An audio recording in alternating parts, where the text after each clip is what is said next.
And we're back, guys. I'm your host, Good Energy. Welcome to Tennis in a Minute. And tonight we're going to take a look at Coco Gauff, the future of tennis, as she slides to number 4 in the world ranking and number 2 in the U.S. ranking behind big game Jessie P. As always, this video is brought to you via the Doctrine of Fair Use, the Fair Dealing, and the Digital Millennium Act. Coco Gauff, guys, she's 13-5 on the year. Should we be concerned? Well, let's discuss. Last season, around this time, same time, she was 18-5. Okay, what's the difference between this year and last year? Well, the big difference is she went deeper in 2 more tournaments in particular, or should we say 3. Now, she started the year off winning Auckland, taking out Claire Liu, Brina Kvitova, Vavara, Emma Navarro, and Svitolina in a 3-set popcorn thriller. She would make the semifinal of the Australian Open before losing to eventual champion Aryna Sabalenka hits hard. Didn't do well in Doha as Siniakova, her future slam doubles partner, would beat her in straight sets. And by the way, she's dominated Katerina over the years. The head-to-head is very messy. But in Dubai, she would make the quarterfinal before losing in 3 sets to Anna Kalinskaya, who would say Coco's power is just crazy. She felt it up to the very last shot. And she would make the semifinal in the Indian Wells before losing to 3 sets to the Greek goddess while up in the 3rd set. That's really the big difference, guys. She made the round of 16 in Miami before Caroline Garcia started to do the funny stuff. I mean, technically she was injured, but she was calling for the physio a lot, kind of trying to break Coco's momentum. At least that's what I gathered. That's what it looked like, right? So that's really the big difference. So just going deeper in those couple tournaments, she was 18-5 last year. Now, this year, she started the year off winning the United Cup. She made the quarterfinal of the Australian Open, losing to Badosa, which I told you guys, look, we're going to have an upset alert in that match. Doha, first round exit from Marta Kashu. And by the way, we might have some photos here of Marta. Look at the beautiful smile. Coco, look at the skin. She's just always glowing. This is where she beats Svitolina last year. I had to go to the archives, guys. 2 amazing ladies there. What about AP in the building? Listen, I'm going to pivot a little bit. Should I do it now or should I do it later? Listen, I'll do it later. But listen, guys. Coco, last season, she finished 54-17. In the 23 season, 51-16.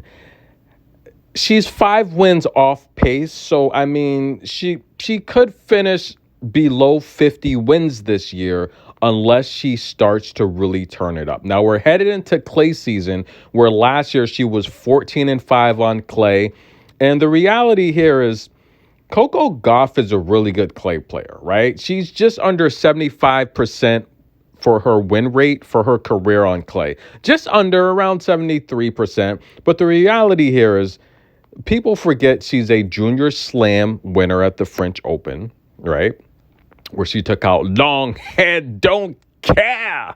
That's right, guys, en route to that championship. But guys, she even made the French Open final as a professional 3 years ago against Iga Swiatek. But people forget she's always done well at the French Open, making the quarterfinals and the semifinal. You know, 1 year she lost to Simona Halep.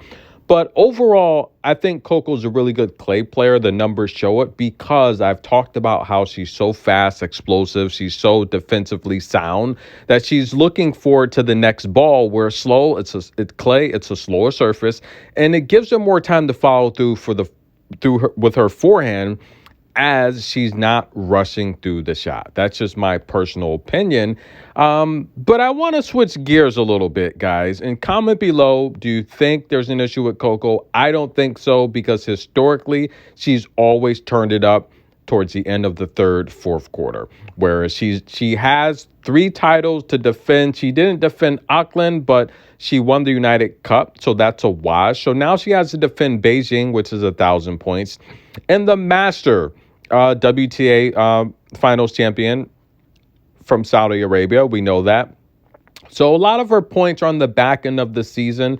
But I am a little concerned because if the WTA Finals started today, these are your top 8 finalists. Arena Sabalenka hits hard. She's got 3,500 points on the season. Maddie Patty, 3,000 points on the season. Mira Andreeva, 2,500 points on the season. Iga, we're going to talk Iga next, 2,300 points. Big game Jessie P, 2,300 points. Amanda Anisimova, 1,460. The hard-hitting Clara Tauson, 1,300. And Emma Navarro, 1,300. That would be your finalists. Now, Rebecca's, she's 30 points behind Navarro. Badosa's about 100 points behind them both. And then Coco's 200 points out of the WTA Finals, which is not a big deal. But if they started today, she wouldn't be in it. Now, here's another big story. Pegula, Coco, and Madison Keys all withdraw from the Billie Jean King qualifiers. Now, listen, I don't think that's anything really to be concerned about if we're looking at Pegula. Look, she's played a lot of tennis, 2 titles on the year, Madison Keys as well. Should Coco be playing? That's what we want to talk about. Now, overall, if we take a look at the rankings year over year, Coco Gauff is now behind Pegula. She's your 4th ranked American. That's right. Pegula just passed her by winning Charleston, South Carolina. And Coco's always so classy. She had nothing but good things to say about Pegula. Now, she did mention recently in an interview that, look, yes, you want to play your best tennis all the time, but it's just not reality. Sometimes you're going to have droughts. Iga said it best. She aims to play her best tennis at least 5 times throughout the year because you're going to have stretches where you're in a different country, a different city, a different tournament, a different surface, and things just aren't going to work out, right? You're not going to be in your best, and you have other players that are playing qualifiers. They want that top spot, and they just find a streak in their rhythm, and look, you lose matches. It happens. So I agree with Coco there. In terms of the Billie Jean King qualifiers, I just want to let you know, guys, the United States is stacked. We still got Emma Navarro, Amanda, Danny Mel, Kennan, Kruger, Peyton Stearns, Kessler, Parks, Big Game, Alicia Parks, Ann Lee, Dolehide, Bernarda Pair, Katie Vallinets, Baptiste Montgomery, Taylor Townsend. Listen, guys, Jovic, right? My top teens, they're starting. And what's up with Sloane Stevens, guys? Emma Beckcast, Lauren Davis, Elizabeth Manlick, Chang. We have so many Vickery, so many young stars that are coming up. And by the way, Coco said, I don't know if she ever got the chance to meet Hot Rod. I'm pretty sure she did. But guys, I gave you a trivia a few videos ago. I said, who did Hot Rod beat as a top junior in Wimbledon? That's right, to end his season. Arthur Ashe, guys, come on. No one got that right. That's right. Arthur Ashe was a top-ranked junior. And by the way, his head-to-head against Hot Rod was just not good, by the way. I felt Arthur Ashe would have had more slams if he didn't keep running into Hot Rod. Remember Marta stretched out versus Coco? That was good stuff. Coco literally had her calling for the physio because her feet started to hurt. Coco's so good, Mom. Unbelievable.